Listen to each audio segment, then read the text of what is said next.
Hi everybody, and welcome back to A is for Alien podcast.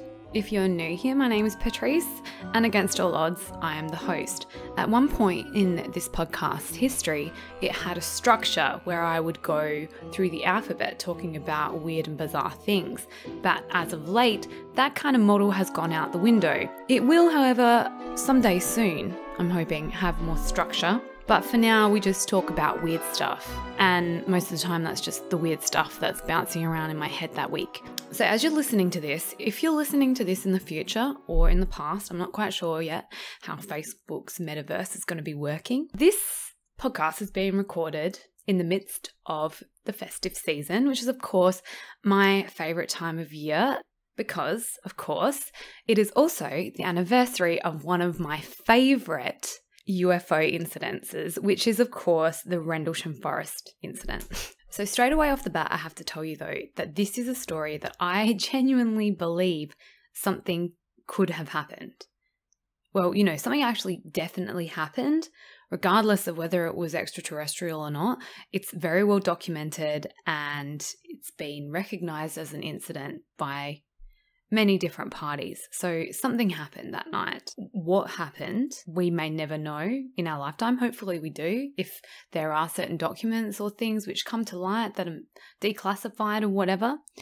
But overall, it's an absolutely fascinating story. However, I have to say that there are certain parts of the story which I feel may have either been embellished or, artificially improved later down the track, which even for me, Fox Mulder, is hard to believe. All right, so if you haven't heard this story before, I suggest you go get your little choc mint cocoa, settle in, you get cozy, prepare yourself for my retelling of my favourite Christmas story, second only to Die Hard. So if you're completely brand new to this story, the incident happened in the vicinity of two former military bases, RAF Bentwaters and RAF Woodbridge. At the time, both of them were being used by the United States Air Force and were under the command of Wing Commander Colonel Gordon E. Williams. The base commander was Colonel Ted Conrad and his deputy was Lieutenant Colonel Charles Holt, which is a name that you should remember for later on in the story. So the incident itself actually happened in the Rendlesham Forest, which is owned by the Forestry Commission. So it's a forest that's around 15 square kilometres, which I think is about 5.5 square miles for the Americans. And basically it's a hardwood pine plantation, I guess, that has areas of wetlands and things like that kind of interspersed within it. If you're familiar with East Anglia at all, it's located in the county of Suffolk and is about 13 kilometres east of the town of Ipswich. I feel generally that the location of UFO encounters or strange lights in the skies isn't properly explored. So in this particular case, where this sighting happened is around about 8 kilometres from the Orford Ness Lighthouse, which is on the coast of the North Sea. So it was around 3 o'clock in the morning on the 26th of December 1980 when a security patrol that was patrolling near the east gate of the RAF Woodbridge base apparently saw a series of lights descending into the nearby Rendlesham Forest. Initially, I think they believed that it was an aircraft crash, but when it became apparent that it wasn't, they decided that it was probably above their head to investigate it. And, this is where it gets a little bit murky for me because I tried to find the sources that I used initially when I wrote this, but from what I remember is they went back to the base and reported to the most senior officer on the base that night, which was Staff Sergeant Jim Peniston, because it was Christmas night and I think other more senior servicemen were actually on leave or at parties or things like that. So they went back to the base and said to him, look, one guy I think didn't want to go back out there based on what he'd initially seen. And that's the reason why the Staff Sergeant Jim Peniston went out with the other two guys to investigate what the lights were when they realised that it wasn't actually, in fact, a downed aircraft. And they switched it from a downed aircraft operation to actually one which was like something compromising the safety of the base. So they cruise out there in their Jeep into the forest, and what they see isn't obviously a downed aircraft, but in fact it was a strange glowing object which was triangular in shape and metallic looking with glowing lights, which I've heard Jim Penniston say in interviews was almost like a navy blue colour. Freakily as well, they said that the animals in the nearby farm were going crazy, and I've also read that there was reports that they could hear this noise like a woman screaming, which is kind of like, that would be really like a harrowing experience if you're looking at a UFO and you can hear like a screaming woman. And, you know, I think when I read that detail the first time, I thought about how that's like something commonly heard and reported, you know, in Bigfoot encounters as well, which is put down to bobcats. But, you know, what if it's actually like some kind of internal fear switch, like something trying to keep us away from something, you know, so they know that like a woman screaming in terror is something which most humans, you know, well, I don't know, maybe it is something that some humans would run towards to help, but I guess it would kind of initiate that fight or flight instinct in most people, and probably most people would run away, I imagine. But of course, the heroes of our story didn't run away from the aircraft or spaceship or whatever it was, because they decided to get out of the Jeep and go and have a closer look. And what they found was that the closer they were getting to the UFO, I'm going to call it a UFO because I'm old school. I'm not going to call it these newfangled words. We all know what a UFO is. So the closer they were getting to the UFO, communications with the base was getting lost. So the radio was cutting in and out. So one person stayed with the car and the other two like moved towards the craft.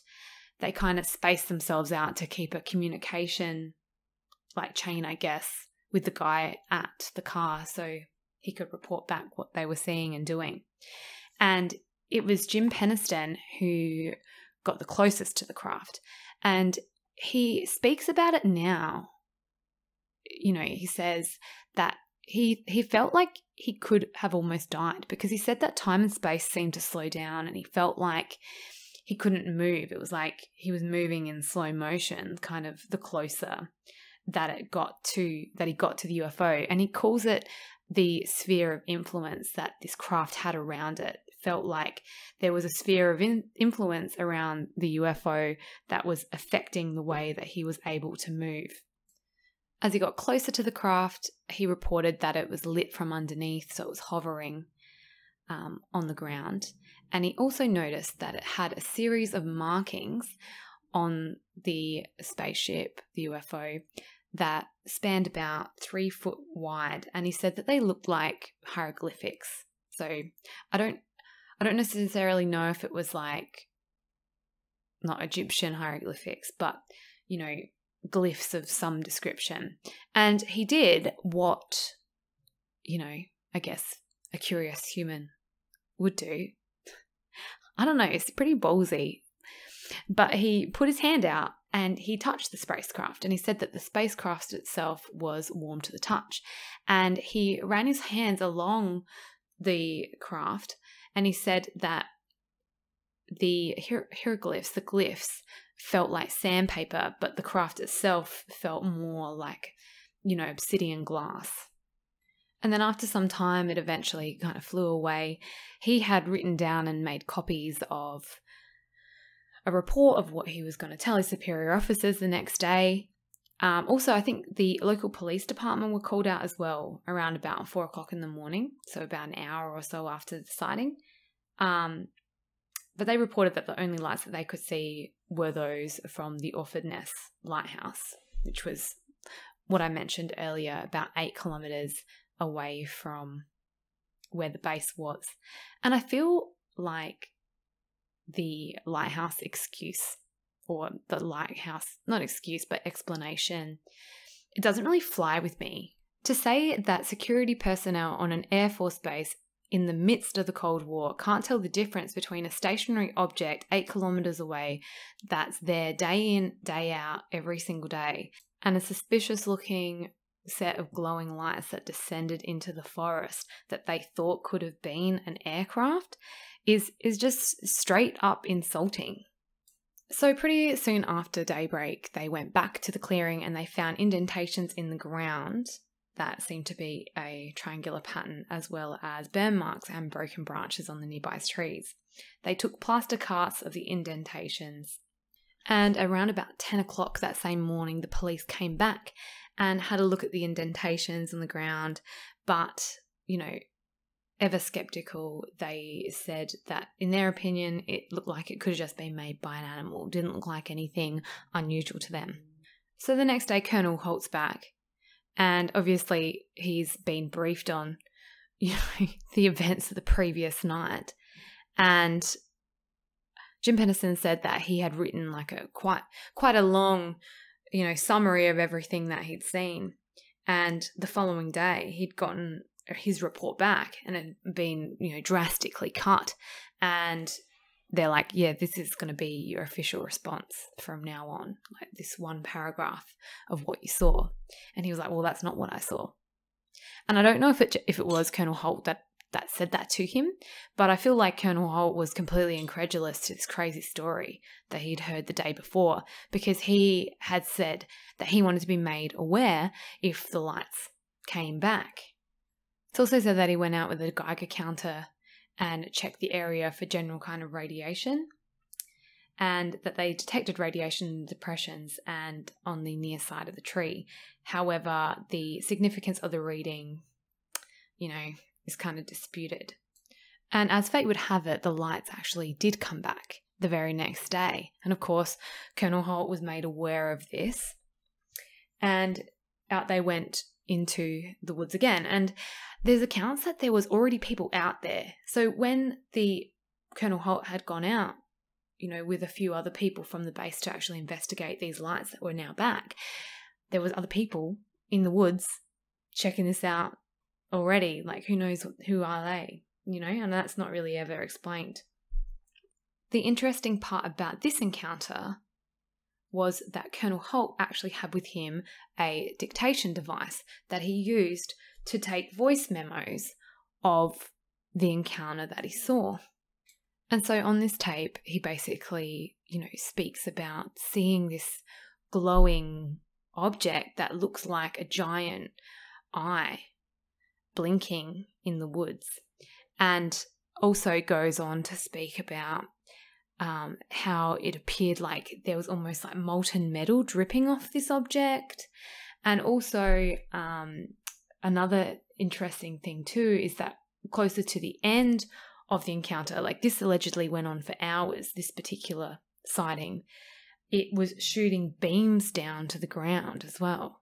So there's metal dripping off it, there's beams shooting down to the ground, it looks like a giant red blinking eye. Like, it's a pretty intense sighting, to say the least. So there's actually a copy that you can hear the actual recording of the Holt tapes for yourself if you like. It's provided on Ian Ridpath's website. And what's really interesting is that he's a main reference for the Wikipedia page as well. And his website on the Rendlesham Forest UFO case is actually really comprehensive, and I'm actually quite impressed with it because it does dive into a lot of the skeptical arguments as well, and it is, very, very in depth. I was surprised actually because, I would have read it and come across it when I researched this for the Tell Me More series. But what I'm finding really interesting is, and let me know if this is happening to anybody else when you're looking for things that that you've read in the past year or two, and it just seems like they've been completely deleted from the internet. Like, I was looking for sources that I distinctly remember reading, but I can't find them. And not only that, I can't find any traces of them anywhere or any kind of reference of it, because, one thing which I remember from when I researched this the last time is that there was an Air Force commander from Europe which actually came to the base to collect things from the Rendlesham base, like the original copies of radar information and things like that from both American and English bases. And I can't find any reference to that. So that's why I'm kind of like, I'm not really going to report that as fact, because I remember seeing it, reading it, all that kind of stuff, but I spent a good part of a day looking for it today and like looking for where I found it. I even went through all of like the books that I had read on this topic previously, because I normally do like a like Kindle or Google Play books, and I couldn't even find any that would have spoken about anything to do with that. But I know that I didn't make it up. Like, I know 100% that I absolutely researched and read sources that stated those kinds of things. Okay, so what's compelling about this story is that even if we were just going to leave it there, that in itself is a UFO encounter that has, spanned over a couple of days. It's got highly trained people in it who are from an Air Force base. So it's kind of like their niche, things that fly, and if they didn't know what it was, that's kind of crazy. It's pretty, well recorded, especially with the police reports put through and everything like that. You can actually find all of those original police reports and everything on the internet now as well from that local police station. So there's definitely a paper trail that this occurred and was documented, and there were people interested in it. And, that in itself makes it fascinating to me and a fantastic piece of history and a piece of history for ufology. But this is where the twists and turns come in. Hello. Can you hear my dog? He just jumped up and he wanted to say hello. Sorry. Inevitably, I find that the twists and turns are usually because of some kind of human intervention. And that is what happens in this case. And I think to myself, I think that's the reason why this is so interesting to me, because there is now this human aspect of it, this human kind of interpretation of an event that happened that really kind of, I guess, either, it depends on what camp you're in, I guess, it either adds to it or it detracts from it. And it depends on whether or not you're kind of skeptically leaning towards what this particular individual has to say about his experience, or if you believe him.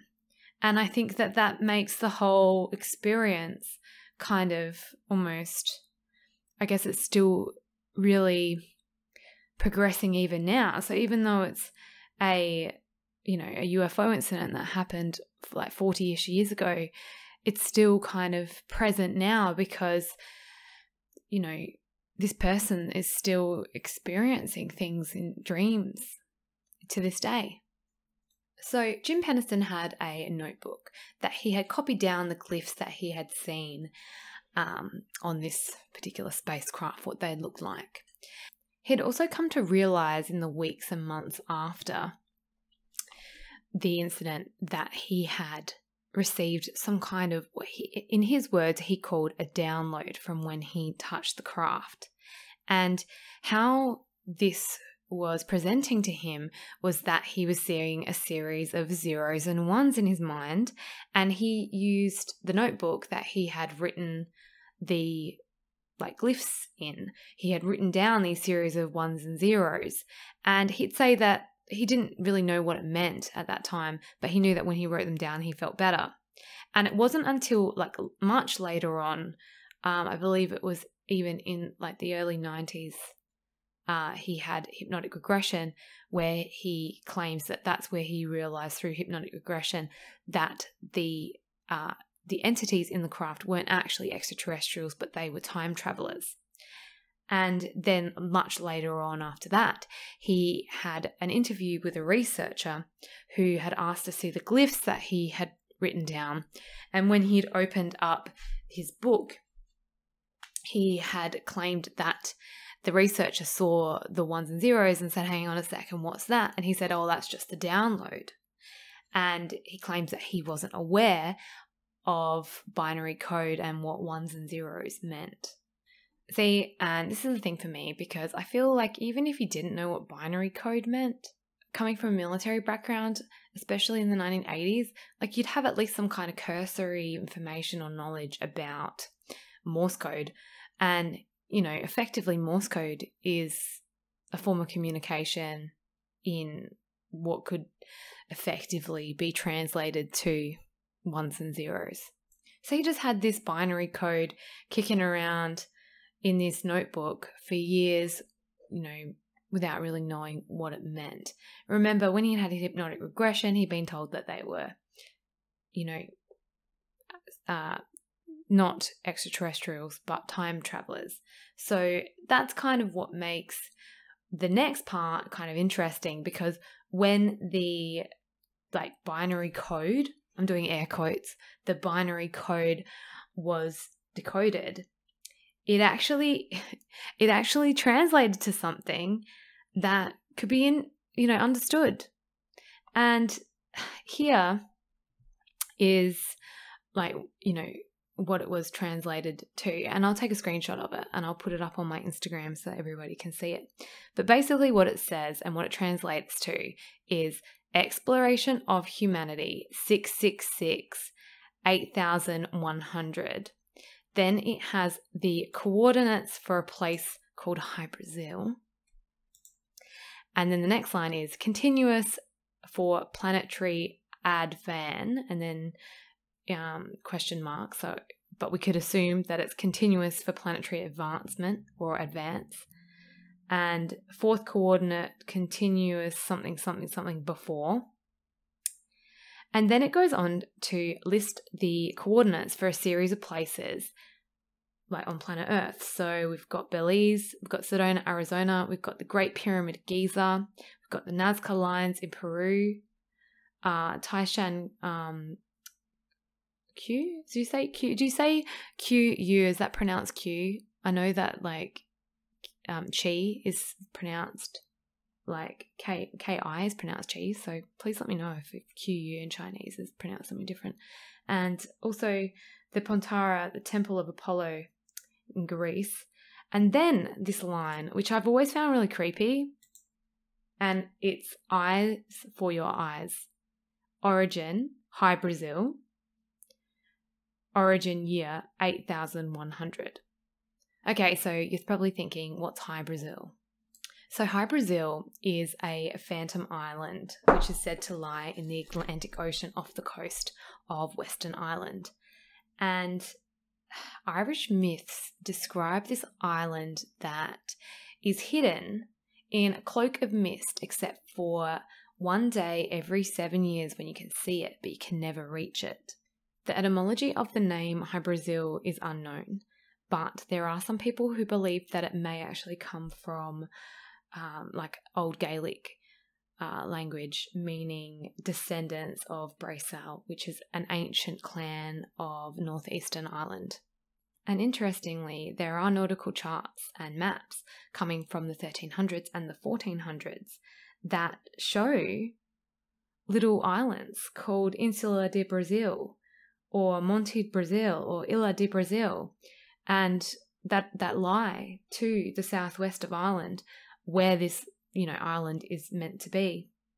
On some maps, the island even goes as far as being shown to be circular, with a central strait or quite a large river running across its diameter. And, in this incarnation, it appeared on maps as late as 1865. Of course, it's on the Perry Reese map. So yeah, super fucking random that these alleged time travelers from the year 8100 come from a mythical island off the coast of Ireland. So then we've got a series of coordinates of kind of, I guess, famous places in the world, which, I have never been to any of those places. So I can't tell you if they, make you feel a buzz or, a lot of those places like Sedona, Arizona, and the Great Pyramid of Giza, they're considered on maybe like energy centers, I guess. Like that's the kind of importance of them that I could kind of create a correlation between. The next line after the coordinates, though, it freaks me out. And I don't know if like perhaps the meaning of it is something different. Like eyes for your eyes. Was that kind of almost lost in translation, like them trying to say for your eyes only? I don't know. I was almost thinking of it like a cryptic crossword clue because I kind of love cryptic crosswords. And so I'm thinking eyes for your eyes and for your eyes only. I don't know, like 4 sets of eyes. I was thinking, so for your eyes only. So maybe there was a miscommunication there. And so it came out as eyes for your eyes when really it meant for your eyes only. Or perhaps it means like it was a transfer of information. So eyes for your eyes means they let him see them so that they can see him. That's deep.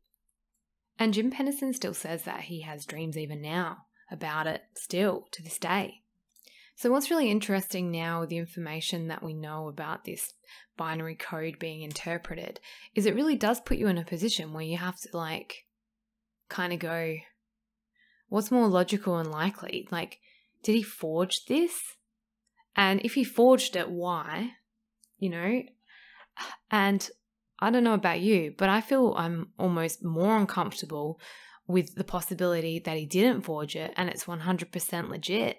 Like that to me is like, that's scary. It does make you wonder though, like if we did write down all the random things that float around in our head, like what we could find out about ourselves or the world around us. Like I remember listening to Paul McCartney talk about when he, I think it was when he wrote the song Yesterday, that melody and that tune actually came to him in a dream. And he says that that's almost part of the creative process is that, you might have a dream about being at a concert and you can hear this song and you're like, oh, I love this song. And you just assume that it's like a song that you already know. But like, what if it's your song? Like it was meant for you and it's some way of being channeled to you. And, like I've actually had an experience which is kind of similar to this. Like, obviously not me writing down 14 pages of binary code that eventually gives me the coordinates to Atlantis, like nothing like that, but something kind of similar, which I haven't shared on the podcast. I don't know if I will. It puts me like square in Cooksville, so maybe one day I will. But yeah, it makes you think. It would actually be interesting to look and see if, that episode of X-Files when that kid writes all the ones and zeros and she lays them out on the floor and then it's like Fox Mulder looks down and he sees it and it's like a picture of an alien or whatever it was, and she said that it was the static telling her. Like I wonder if, these ones and zeros were discovered before that episode or not. I don't know. Another interesting feature of this story, which I think is often overlooked, is the fact that the location, this wasn't the first time that a UFO had been seen at RAF Bentwaters. So in August 1956, there was a series of radar and visual contacts with an unidentified flying object over the air bases of Lakenheath and Bentwaters. So on the 13th of August 1956, radar operators tracked a target that, for all intents and purposes, appeared like a normal aircraft, except for the fact that it had an apparent speed of several thousand miles per hour. They also tracked a series of smaller targets that were very slow moving, that gradually turned into one large object and moved off the scope northwards.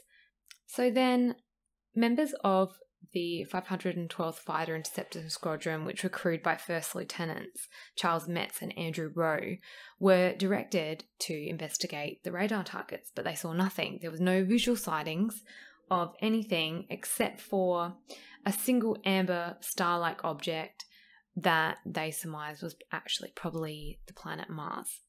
So a couple of hours later, a target was detected heading directly for the Bentwaters base, and the estimated speed that it was travelling was around 2,000 to 4,000 miles per hour. It faded from the scope as it crossed over Bentwaters, which apparently isn't uncommon because sometimes there is like a blind spot directly above like where the radar station is.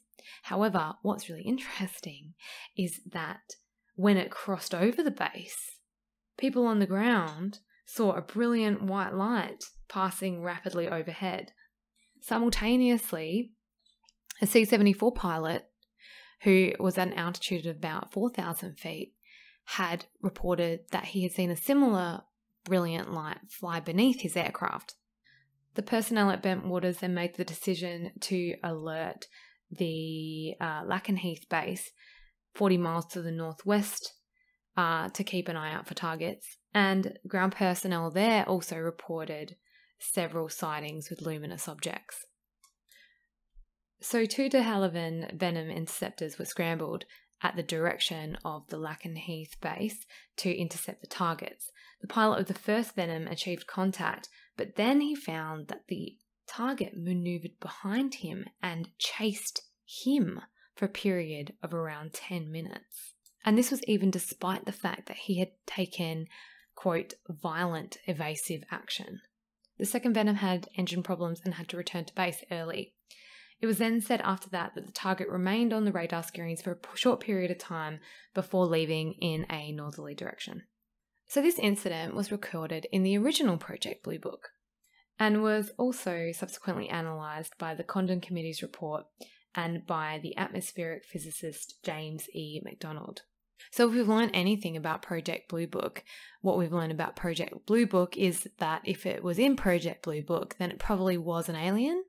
So the Condon Committee report summed up this encounter as being a result of atmospheric phenomena, mainly the fact that the event happened right smack bang in the middle of the Perseid meteor shower. And it's actually reported that there was lots of meteors that evening that were observed at both the bases.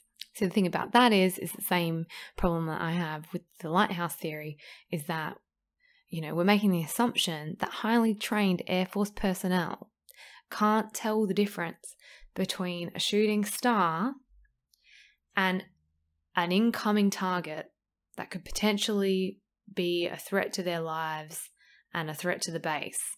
And that to me is what blows my mind. I just can't buy that, because these people are highly trained and it's a matter of life or death. I hope you enjoyed this little telling of my favourite Christmas story and, you know, just the little ins and outs that make it so interesting. And if you do have like a cold, rainy afternoon and you do, you know, want a good story that you can really kind of like sink your teeth into and do a good deep dive into, this is the story for you. Because like I said, it's got so many twists and turns, the time traveler aspect, High Brazil, you know, like I said, the Lakenheath Bentwaters incident. You know, there's even entire books about UFO phenomena in East Anglia, which go into kind of more detail about, like, you know, events that have been happening there for a very, very long time, not just modern history, but also kind of more, you know, in the Middle Ages and stuff like that too. So that's the reason why this is probably one of my favorite UFO encounters, and also a UFO encounter that if I was going to put my money on anything being real, I feel like this is the one. So yeah, if you do go down that rabbit hole and have a look into it, I'd love for you to let me know if you find anything else that you find really interesting about it, because yeah, I feel like the more you look at this case, the more things jump out at you, and half the fun of it is that, yeah, it really depends on, where you sit, whether you're a believer or whether you're a skeptic. And I'm interested in both sides because I love the compelling arguments from both sides, the skeptic world and the believer world. So yeah, please drop me a comment or feel free to send me an email. It's aisforalienpodcast@gmail.com. You can find me on the social media pages under the same handle, As for Alien. I also just want to take this opportunity as well to wish everybody a very Merry Christmas and a Happy New Year. And if you don't celebrate Christmas in your particular faith or your belief system, I want you to be able to take that message the way that it's intended. And, for me, what Christmas means is taking time out, spend time with your family to enjoy the little things in life. And that is spending time together and, having some good food, having some good laughs, having a couple of drinks. And, just a nice way to end off the year and start a new year. Look back at the year that was and be grateful for it, for the good and for the bad things. And, for me this year, I can say that will be 100% what I'm doing for the period of Christmas and New Year. I'll be looking back on the last year that I've had, probably the last 2 years that I've had. And, I just have to say a huge thanks to every single one of you that listening to this, that support me in and out, that interact with me almost daily on my social media accounts. I really don't know where I would be without your support, getting me through some of the hardest times of my life, as it's been for everybody the past couple of years. It's been hard for us all. So, the fact that you could be my strength and stay through such a hard time, especially the past 6 months when I've decided to go out on a solo venture, has really meant the world to me. And I truly mean it from the bottom of my heart when I say I appreciate every single one of you that take the time out of your day to entertain this hobby that I have and the passion that I have for the folklore and the history associated with all the weird and wonderful things. So thank you so much for 2021, and I can't wait to see what 2022 brings us. So thank you so much, everybody. Merry Christmas. I'll see you soon. All right, bye.